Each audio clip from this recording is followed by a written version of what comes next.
12장의 말씀이 되겠는데요. 자, 이 사람들이 이제 무엇을 하는지를 한번 보시면서 우리가 어떻게 사는 것이 정상적인 삶이 되는 것인가를 생각해 보는 시간이 되기를 바랍니다.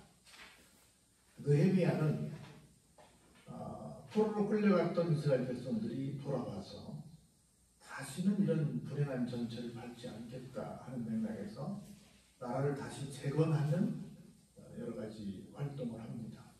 그 가운데 여기 대표인 것은 성곽을 쌓아서 다시는 외침을 받지 않는 견고한 나라를 만들겠다라고 하는 것이죠.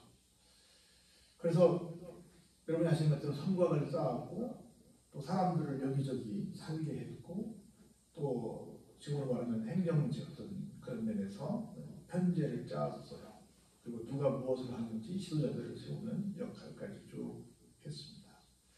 그런 부분들을 우리가 쭉 앞에 11장까지 살펴봤거든요. 계속해서 무엇을 하는가 봅시다. 이 사람들이 하는 일이 무엇일까. 그 전에 이제 잠깐 나왔었는데 우리가 다시는 성전을 내버려 두지 않겠다. 그래서 성전을 어떻게 견고하게 할 것인지에 대한 얘기를 쭉 했어요. 그런 얘기까지 포함해서 1장부터 11장까지 쭉 이들이 망한 이후에 돌아와서 다시는 망하지 않는 민족이 되기 위해서 어떻게 살 것인가, 어떻게 나라를 세울 것인가, 어떻게 나라를 운영할 것인가에 대한 얘기를 쭉 해오고 있어요. 이걸 사실은 우리 교회나 우리 가정이나 우리 나라에도 적용을 해서 본다면 어떻게 사는 것이 정상적인 그런 건전한 또 건강한 가정과 또 교회와 나라가 되게 할 것인가를 생각하는 굉장히 좋은 모델이 되는 말씀들을 우리가 좀 살펴볼 수 있었습니다. 그 가운데 조금 더 적극적으로 12장의 얘기는 뭐냐면 이제 성전 제사 제도를 정비하는 내용이 나옵니다. 그래서 성전 봉사자들인 제사장과 레위인들의 가계를 조사를 해요. 그리고 재건한 예루살렘 성벽에 봉헌식을 하게 됩니다. 그리고 가장 중요한 것인데 우리 모든 것들은 하나님의 것입니다. 하나님께 내 모든 것이 하나님의 것임을 인정하는 뭘 다시 가르치겠어요? 11조죠. 11조는 내가 버는 소득의 10분의 1을 하나님께 드리는 것인데 이건 뭘 말하냐면 10분의 9까지 모두 다 누구 것이다? 하나님의 것이다. 그래서 11조를 드린다는 것은 내가 가지고 있는 모든 것들은 하나님의 것입니다라고 하는 것을 고백하는 거예요. 우리는 그냥 아이고 내가 어떻게 손을 벌었는데 10분의 1이 얼마나 큰 돈인데 그걸 어떻게 바치노? 아이고 아까워라 이렇게 말하는데 그건 뭐 굉장히 그러니까 아까울 수 있어요. 근데 그것이 아니라 지금 말씀드렸던 것처럼 전체가 하나님의 것인데 근데 다 드리고는 또 어떻게 할 수 없잖아요. 하나님께서 전체가 내 거라는 걸 인정을 해라.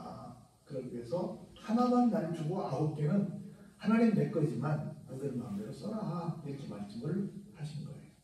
그걸 다시 강조해서 성전의 제사 제도를 정비하고 그에 따라서 그 일을 감당할 수 있는 사람들이 누가 있는가, 얼마나 되는가, 제사장은 얼마나 되고 레위는 얼마나 되고 그래서 과연 교회를 잘 꾸려갈 수 있는 인력은 충분한가 이런 것들을 보고 또 성경을 세웠는데 우리가 열심히 했지만 누구 거일은 하나님 거예요. 하나님께 봉헌도 하고 또 우리가 이제 하나님의 백성으로서 우리 모든 것을 하나님의 것인가라고 고백하는 그런 11조에 대한 다시 또 강조도 하는 그런 내용들을 통해서 온전한 신앙인의 바늘에 세우는 그런 작업을 계속하고 있다. 그게 바로 12장의 내용이다라고 하는 거예요. 그걸 여러분들이 머릿속에 넣고 한번 쭉 또 지루하지만 사람들의 이름을 좀 읽어갔으면 어떨까 하는 생각이 듭니다. 특별히 여기도 역대 지략이라는 말이 나오지만 역사적 인물이니까 누군가는 한 번씩 그 사람 이름을 불러줘야 되지 않을까요? 우리도 그 누군가가 나중에 우리 이름을 불러줄 거 아니에요. 여러분들이 좋은 쪽으로 역사책에 남는 여러분들 중에 주의 이름으로 축복합니다. 한번 볼까요? 그래서 스알델의 아들 스룹바벨과 예수아와 함께 돌아온 제사장들과 레위 사람들은 이러하다. 이제 어느 정도 회복이 됐잖아요, 나라가. 그래서 이제 어떻게 하면 온전한 제사를 잘 지고가는 예배예요. 교회를 어떻게 잘 꾸려갈 수 있을 것인가, 교회를 꾸려나갈 인력들은 누군가를 지금 파악하는 겁니다. 보니까 제사장들은 스라야와 에레미야와 에스라와 아마랴와 말룩과 하토스와 스가랴와 르훔과 브레못과 입도와 긴느도이와 아비야와 미야민과 마다와 그리고 빌가와 스마야와 요약과 여다야와 살루와 아목과 힐기야와 여다야니, 이상은 예수와 때의 제사장들과 그들의 형제의 지도자들을 이었느니라. 무슨 얘기예요? 지금 세운 제사장이 아니고 지금 세운 교회 일꾼이 아니라 이미 전부터 해오던, 누구나 봐도 그냥 말이야 라고 인정하는 검증된 사람들을 뽑았다는 거야. 그 다음에 다시 확인했다는 거야. 무슨 얘기인지 이해가 되세요? 그리고 두 번째로 대제사장 예수와의 자손들은 누군가? 그러면 대제사장의 자손들은 누구야? 그들이 훨씬 더 정통성을 이어갈 수 있을 거니까 한번 찾아보자 하는 거예요. 레위 사람들은 예수아와 빈누이와 감미엘과 세레베와 유다와 마따냐니, 이 마따냐는 그의 형제와 함께 찬송하는 일을 맡았고, 또 그들의 형제 바꾸게와 운노는 증거를 따라 그들의 맞은편에 있으며, 예수아는 요야김을 낳고 요야김은 엘리야십을 낳고 엘리야십은 요야다를 낳고 요야다는 요나단을 낳고 요나단은 야뚜아를 낳았느니라. 우리 이제 역사책 우리 쭉 적고 있는 내용을 보면 여러분 익숙한 데들이 나오고 있습니다. 그래서 대제사장 예수의 자손들이 뭐 했더라 보니까 하나님을 찬양했더라는 얘기를 하고 있는 거예요. 찬양대원들을 쉽게 말하면 파악하고 있는 거예요. 제사장이라고 하면 제가 목사님들이에요. 목사님이 할 일이 있고 찬양대원이 할 일이 있고, 여기 각자 교회에서 한 여러 가지 일들을 하는데 그런 사람들을 이게 각 파트가 있습니다. 소개를 하고 있는 것을 볼 수 있습니다. 그러면서 제사장 족장들을 말해요. 요야김 때 제사장 족장된 스라야 족속에는 뭐라 그래요? 에레미야 족속에는 하나냐요, 에스라 족속에는 무슬람이요, 아마랴 족속에는 여호하나니요, 말루기 족속에는 요나단이요, 스바냐 족속에는 요셉이요, 하림 족속에는 아드나요, 모라이 족속에는 헬게요, 입도 족속에는 스가랴요, 긴느돈 족속에는 무슬람이요, 아비야 족속에는 시그니요, 미냐민 곧 모아다 족속에는 빌대요, 밀가 족속에는 삼무아요, 스마야 족속에는 여호나단이요, 요야리 족속에는 마뜨네요, 여다야 족속에는 우시요, 살레 족속에는 갈레요, 아목 족속에는 에벨이요, 힐기야 족속에는 하사베요, 여다야 족속에는 느다넬을 이었느니라. 그러니까 제사장의 족장들이 쉽게 말한다면 그 70년 동안 멀리 가서 있음에도 불구하고 신앙을 저버리지 않고 끝까지 그걸 이어나오고 있었다는 걸 다시 한번 우리에게 보여주고 있습니다. 그 다음에 제사장과 레위 사람들에 대한 관한 기록을 보면 엘리야십과 요야다와 요하난과 야뚜아 때의 레위 사람의 족장이 모두 책에 기록되었고, 박사왕 다리오 때의 제사장도 책에 기록되었고, 레위 자손의 족장들은 엘리야십의 아들 요하난 때까지 역대 지략에 기록되었으며, 레위 족속의 제사장들은 하사랴와 세레베와 감미엘의 아들 에수아라. 그들의 형제인 맞은편에 있어 하나님의 사람 다윗의 명령대로 순서를 따라 주를 찬양하며 감사하고, 마따냐와 박부랴와 오바댜와 무슬람과 달몬과 악급은 다 문지기로서 순서대로 문 안에 겉불안을 파수하였나니, 이상의 모든 사람들은 요사닥의 손자 예수아의 아들 요야김과 총독 느헤미야와 대장 기업 박사 에스라 때에 있었느니라. 그러니까 여러분이 잘 아시는 것처럼 이 당시 활동했던 사람들이 성경을 쌓았던 에스라, 느헤미야가 있었고, 학자로서 하나님 말씀을 증거해주는 에스라가 있었는데, 이 당시에 같이 활동했던 사람들이 이 사람들이었다는 것을 말합니다. 그리고 이들이 대대손손 이렇게 지구리도 읽고 있는 것처럼 이들이 정말 주의 종이었다라고 하는 것이 역사책에 나와 있을 정도로 이렇게 됐다는 얘기를 하는 겁니다. 그렇게 해서 어떻게 하면 성전의 제사 제도를 잘 정비할 것인가? 성전의 제사 제도를 잘 정비하는 건 뭐예요? 거기에 일할 수 있는 일꾼을 뽑는 거죠. 우리 한국에도 교회를 할 때, 교회라고 말할 때, 교회에는 구성요일이 있어요. 첫 번째, 목사님이 계셔야 하며, 두 번째, 세례교회는 15명 이상이 되어야 하며, 또 이런저런 것들이 또 구색이 이 조건이 있어요. 조건이 갖춰져야 거기는 교회라고 말할 수 있다. 이렇게 말해요. 근데 그 조건 중에 하나가 뭐냐면 목사님이 있어야 한다는 거야. 그런 거예요. 여기서 지금 아무리 성전을 뭐 멋들어게 짓고 별거 다 했대도 누가 없으면 안 돼요? 거기서 일할 제사장이 없으면 안 되는 거야. 거기에서 일할 찬양대원이 없으면 안 되는 거야. 거기에서 일할 심지어 누구까지 있어야 돼요? 문을 지키는 일까지 있어야 되는 거야. 그래서 교회는 다 이런저런 역할을 다 해야 되는 거예요. 그래서 교회는 어떻게 보면 여러분 좀 혹시 또 곡해할 수 있는데 교회는 여기 목사님부터 시작해서 쭉 한 줄로 서 있는 단체가 아니에요. 그래서 목사는 높고 저 뒤에 있는 뭐 어떤 사람은 낮고 그런 게 아니에요. 교회는 이렇게 쓰는 걸 종대라고 해요. 종대. 이렇게 쓰는 걸 횡대라고 해요. 나란히 서 있어요. 그 가장 중심에 누가 서 있냐면 목사가 서 있어. 그리고 뭐 장로님, 권사님, 안수집사님, 서리집사님, 권찰님, 부역장, 뭐 관주자, 지휘자 이렇게 막 있어요. 그리고 그런데 어찌 보면 제일 교회에서 조금 허름한 일을 하는 사람 같은 경우는 뭐 큰 교회 같은 경우는 사찰집사님 같은 게 있어 이렇게 쭉 있어요. 근데 그런 뭐 사찰집사님을 폄하하는 건 아니고 교회에서 막 허드렛 일을 하는 어떤 직분자가 있어요. 그러면 그분은 뭐 아주 낮은 사람이고 여기 가운데서 말씀을 전파하는 목사님은 높은 사람이냐? 아니야. 똑같이 하나님 앞에서 소중한 사람이야. 다만 어떤 사람은 교회를 환경유화를 하는 사람이고 어떤 사람은 말씀을 선포하는 사람일 뿐이야. 근데 우리는 이상하게 어떻게 뭐 어떤 사람들은 막 장로가 되고 뭐 목사가 되고 뭐가 되면 무슨 뭐 높은 사람이 되고 좀 생각하고 그렇지 않은 사람들은 저 쫄려고 생각하는 그런 이상한 생각을 갖고 있는데 이건 100% 틀린 겁니다. 이건 틀렸어요. 하나님 앞에서는 모두가 다 하늘의 상급을 잡는 소중한 사람들이에요. 소중한 사람들. 그런데 다만 교회나 모든 공동체는 무슨 공동체예요? 질서의 공동체예요. 질서에 따라서 어떤 서로 예우하고 서로 존중하고 하는 것이지 이게 세상처럼 무슨 계급이 돼가지고 누가 갑질을 하고 이렇게 하는 게 아니에요. 그래서 모두가 다 교회는 참 소중합니다. 목사님에게도 소중하고 권사님에게도 소중하고 관주에게도 소중하고 다 소중해요. 누구는 많이 소중하고 누구는 덜 소중하고 아니야. 연장선에서 한마디 더 하면 그래서 성도들이 정말 착각하는 게 있어요. 목사님은 봉급도 받고 또 목사님이니까 절대로 예배 시간 빠져서는 안 돼. 목사님이 예배 빠지면 여러분 이해가 돼요? 안 되죠. 그런데 나는 평신도니까 뭐 빠져도 돼. 이게 말이 아닌 거예요. 똑같이 중요해요. 목사가 중요해요. 근데 예배를 함께 드리는 예배위원도 예배위원은 헌금 뭐 안내 뭐 반주 뭐 이름 같은 거 다 예배위원이에요. 또 여기 앉아있는 사람도 예배위원들이야 다. 그러니까 어느 한 사람 안 중요한 사람이 없어요. 그게 다 중요해.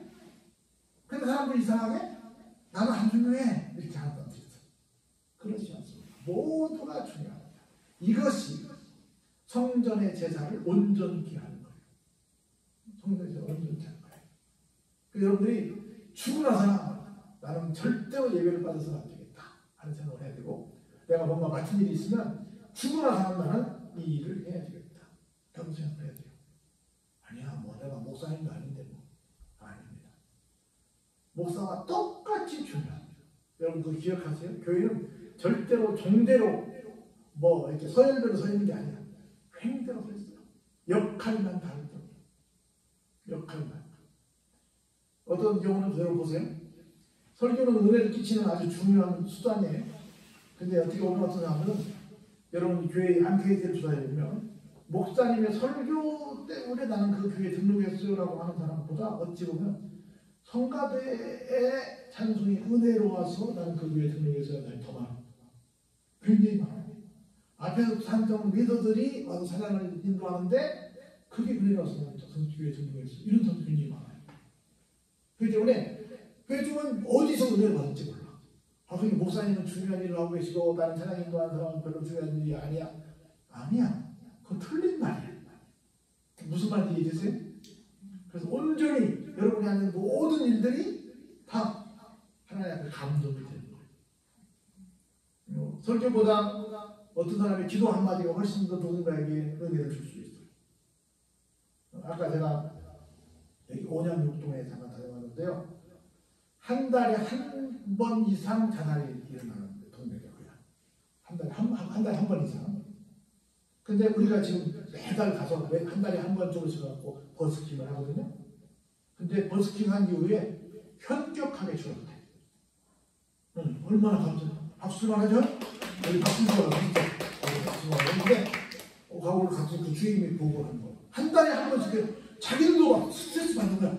내가 그 아파트에서 근무하는데 한 달에 한 번씩 떨어져 막 어디서 무서웠지. 밥 먹다 떨어지고 부부싸움 하나 떨어지고 혼자 살다가 외롭다가 떨어지고 한 달에 한 번씩 떨어진대. 계속해서 아파트에서. 그래가지고 얼마나 근무하는 사람들이 막 정말 오늘 누가 떨어질까 옛날 여기 뭐 여기 지난번에 저 떨어진다. 우리 그 자동차 사고 하다 보면 사고 많은 지역 뭐 사망사고 발생 썰어지는 거기다가 도로마다 똑같은 일을 하고 볼 때마다 얼마나 무섭겠어요 그 사람들이. 그 이번 달에도 우리 11월 30일에 한다니까 너무너무 고맙다는 거예요. 여러분들이 와서 하시면서 자살률이 많이 줄었다는 거예요. 그러니까 얼마나 감사해요. 얼마나 우리가 보람이 있어. 그런데 보고 그 관리자한테 들으니까 그런 거예요. 그냥 누구나 당해. 우리는 그냥 노래 불렀을 뿐이야. 그리고 누가 뭐 선물도 주고 선물 좀 줬을 뿐이야. 근데 누군가는 거기서 죽지 말아야지 하는 생각을 했다. 죽으면 안 되지. 또 누가 말하는가 진수가 말해서 그랬는지 내가 말해서 그랬는지 누군지 몰라. 근데 사실은 어떤 일을 통해서 그분께 은혜를 받는 거예요. 그래서 살아야지. 사는 게 모두가 중요합니다. 그걸 여기서 하는 거예요. 그리고 제사장 찬송하는 사람 문지기까지 다 맡아서 어떻게 우리가 제사제도를 다시 온전히 해서 다시 하나님 마음에 서운한 마음을 들이지 않아서 이 나라를 어려운 나라에 떨어뜨리지 않을까 하는 일을 하는 것이 이 본문의 말씀이었다는 거예요. 조금만 더 읽고 마치겠습니다. 자, 그러면 27절에 보니까 예루살렘 성벽을 어떻게 하게 되니? 봉헌하게 되니. 봉헌은 받들어서 하나님께 드린다는 거예요. 여러분들 다 헌금하잖아요. 헌금 봉헌의 시간 이렇게 봐요. 그냥 여기 있어요 가지고 가세요가 아니라 정성껏 받들어서 주는 거예요. 받들어. 그걸 봉헌이라고 해요. 여러분 헌금을 이제 드리는 거예요. 정성껏 받들어서. 우리가 성경을 뭐 한다고 해요? 이 성경 읽는 것을 봉독한다고 해요. 봉독이 받들어 있는 거예요. 그냥 있는 게 아니라 봉독. 우리는 이제 다리가 아파서 못 하는데 원래 많은 나라에서는 목사님이나 사회자가 와서 설교를 성경을 읽을 때는 일어나. 여러분들이 학교에서 조회 시간에 교장 선생님이 나와서 다음은 교장 선생님 분주하겠습니다. 교장 선생님 분식 그렇게 나오면 지휘자가 어떻게 해요? 전체 차렷! 그러잖아. 뭐하고 들어? 차렷하고 들어야 돼. 그럼 선생님이 뭐라고 해요? 열중 쉬어. 그렇게 하면 이제 지휘자 들어가서 열중 쉬어! 한단 말이에요. 차렷하고 좀 힘드니까. 그렇죠? 원래는 일어서는 것도 부족해서 차렷해서 아주 똑바로 들어야 된다. 텐션 주목해서 들어야 된단 말이에요. 선생님의 말씀을, 교장 선생님의 말씀을. 근데 우리 누구 말씀 들어요? 하나님 말씀. 하나님 말씀 들었는데 가만히 안 들어? 하나님 말씀 듣는데 딴 짓 안 들어? 다 벌떡 일어나야지. 하나님 말씀 할 때. 좀 불편하긴 하겠지만 그게 된다고 봐요. 그리고 청년들 나와서 한마디 더 하면 여러분들이 뭐 이렇게 앉아있다 보면 어른들이 오잖아요. 그럼 여러분 다 인사해야 하잖아. 앉아서 인사하는 것도 기특하긴 해. 요새 하도 인사들 안 하니까. 근데 원래는 어떻게 해야 돼요? 벌떡 일어나서 인사해야지. 누가 가시면 벌떡 일어나서 인사해야지. 일어나는 거야. 우리는 일어나는 걸 잘 못해. 네? 일어나는 거. 어른들이 있으면 일어나는 거예요. 뭐라고 말씀하시면 일어나서 거기를 주목해야 돼요. 예, 나 듣고 있으니까 말씀하세요. 이럴 수 없어. 그래서 봉헌, 봉독 이렇게 뭔가 받드는 것이 있지 않습니다. 그 얘기하는 거예요. 그래서 성벽을 다 짓고 봉헌식을 합니다. 봉헌하게 되니 각지에서 이 사람들을 찾아 예루살렘에서 데려다가 감사하며 노래하며 재금을 치며 비파와 수금을 타며 즐거이 봉헌식을 행하려 하며 이에 노래하는 그들이 예루살렘 사방들과 너두바 사람의 마을에서 모여들고 노래하는 누구겠어요? 지금 찬양들도 있지. 또 백길갈과 게바와 아스베어들에서 모여들었으니 이 노래하는 자들은 자기들을 위하여 예루살렘 사방의 마을들을 이루었습니다. 얼마나 많이 왔으면 마을들을 이뤘어요. 저 사람들과 레위 사람들이 어떻게 해요? 몸을 정결하게 하고 또 백성과 성문과 성벽을 어떻게 해요? 정결하게 해요. 뭐 하니까? 성전 봉헌합니다. 이제 성전 아니죠. 여기 성벽이니까 성벽을 봉헌하니까. 봉헌은 뭐 누가 드리니까? 하나님께 드리니까. 오늘 여기 잠깐 아까 인도와 리더한테 오늘 목욕하고 왔어요? 여기 목욕하고 왔다고 그랬죠 지금? 여기서 목욕하고 왔다고 그랬잖아. 하나님 교회에서. 하나만 더 얘기하고 마치면 성경은 처음에는 이렇게 파피루스라고 해서 여러분 아시면 갈대를 이렇게 엮어가지고 우리 돗자리 엮듯이 말이에요. 엮어가지고 글씨를 썼어요. 근데 그 아무리 잘 온습도를 잘해서 아무리 오래 보관해도 어떻게 되겠어요? 나중에 부서지지. 썩지. 식물인데 그래서 이제 어떻게 하면 더 오래 할까 해가지고 점점 이게 개발이 됐어요. 나중에 도피라고 해서 송아지 껍질 가죽에다가 쓰고 해서 어떻게든 이거 쓰려고 애를 써서 오래 보관하는 애를 썼어요. 그래서 우리 그걸 옮겨서 우리 성경 필사한다고 그러잖아요. 옮겼어. 태초에 하나님이 전지를 창조하셨어 이렇게. 근데 어떻게 하는 사람들이요? 태초에 해놓고 그게 뭐가 나와요? 하나님이 나와. 하나님은 태초에 쓴 붓으로 못 써. 다른 붓으로 써야 돼. 그것도 똑같은 자세를 못 써. 다시 자세를 가다듬고 다시 써야 됩니다. 그렇게 여기는 글 하나 쓸 때도 그렇게 썼어. 하나님이 세상을 이처럼 사랑하사 독생자를 주셨는데 하나님은 다른 붓으로 쓰고 다시 자세를 바로 갖추고 썼다. 그렇게 해서 이 성경책을 쓰는 거예요. 그래서 이게 달아지면 다시 옮겨서 그렇게 필사했고 또 옮겨서 필사했고 그리고 또 이게 또 오래되면 이게 글씨가 흐려지잖아요. 그래서 그걸 그때 어떤 글씨인지 잘 모르기 때문에 동네마다 똑똑한 애들 하나씩 세워가지고 성경을 통째로 외계한 거예요. 그래도 성경을 필사하는 날은 다 모이게 해. 그래서 다 외계해서 똑같이 외는 부분만 적은 거예요. 이 동네에는 이렇게 외네? 저 동네는 저렇게 외네? 그럼 다시 확인 작업 들어가는 거예요. 이 동네에도 그렇게 외고 저 동네에도 외서 똑같이 면 그건 민족 인정 하는 거예요. 그렇게 했어. 그래서 오늘날 우리한테 성경이 온 거예요. 그러니까 하나님 앞에서 뭘 할 때는 심지어 하나님에 대한 글을 쓸 때마저도 그냥 함부로 막 하지 않아. 그렇게 정성을 다해서 붓도 바꿔가면서 심지어 옷도 갈아입고 다시 하나님 써요. 근데 어느 세월에 썼겠어. 빨리 써봤는데 이게 어느 세월에 쓸 그럴지라도 그렇게 하나님에 대해서는 소중히 여긴다는 거예요. 이게 뭐예요? 받든다는 거예요. 여러분 오늘 누가 받들어요? 막 임금님도 뒤에서 욕하고 뭐 사방에서 욕하고 교수도 욕하고 그러는데 누구를 받들어요? 우리가 하면 누군가는 받들어야 돼. 받드는 사람이 있으면 그게 내가 좋은 거예요. 내가 좋은 거예요. 그럼 두 가지 얘기해서 오늘 쭉 읽어야 되는데 시간만 계속 못 읽고 이제 모든 것들을 하면서 재정비를 하는 거야. 재정비 중에 제일 중요한 요소가 뭐다? 교회를 재정비하는 거다. 그 안에 시스템을 재정비하는 거다. 온전한 예배를 여기 제사라고 했으니까 온전한 예배를 회복하는 것을 재정비하는 것이다 라고 하는 거예요. 거기에 파트마다 일꾼들을 다시 재정비하는 것이다. 할렐루야. 그리고 또 이렇게 성벽을 쌓아둔 하나님께 이것을 우리 것이 아닙니다. 우리가 열심히 죽도록 고생했지만 이것은 하나님의 것입니다. 하나님의 이 나라를 지키지 않으면 성벽 아무리 많이 쌓아도 필요 없습니다. 여러분 그 얘기 잠깐 있잖아요. 우리나라는 저 백두산부터 한라산까지 몇 리예요? 3,000리야. 무궁화 3,000리 화려한산 1,200km야. 1,000리가 400km니까 1,200km밖에 안 돼요. 우리나라는. 근데 중국에가 몇 리가 있어요? 마일리가 있어요. 마일리. 우리나라를 몇 번 왔다 갔다 해서 다 못 가는 그렇게 긴 성이 있어. 만리장성이. 근데 그 만리장성이 어떤 놈이 일어나 있어요? 한 번도 누가 만리장성 넘어온 사람이 없잖아요. 왜? 뇌물 줘가지고 다 문 열어줬다거나. 그래서 다 그냥 문 열고 들어왔지 성을 넘어온 사람이 없으니까. 그렇게 들었다는 거예요. 아무리 탈바라기 가면 보이잖아 만리장성이. 그렇게 어마어마한 거 있어도 그것이 지켰어요? 못 지켰어요? 못 지켰어. 아무리 이 사람들이 정성을 다해서 성벽을 쌓았다 할지라도 하나님이 안 지켜주시면 어때요? 지킬 수 없지. 그래서 뭐 어떻게 해야 돼요? 하나님께 부응해야지. 하나님이 지켜주세요. 이렇게 한 것도 다 누구의 은혜다?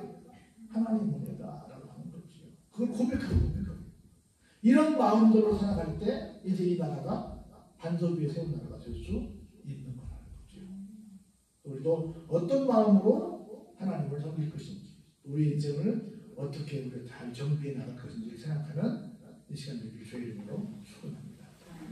은혜가 풍성하신 아버지.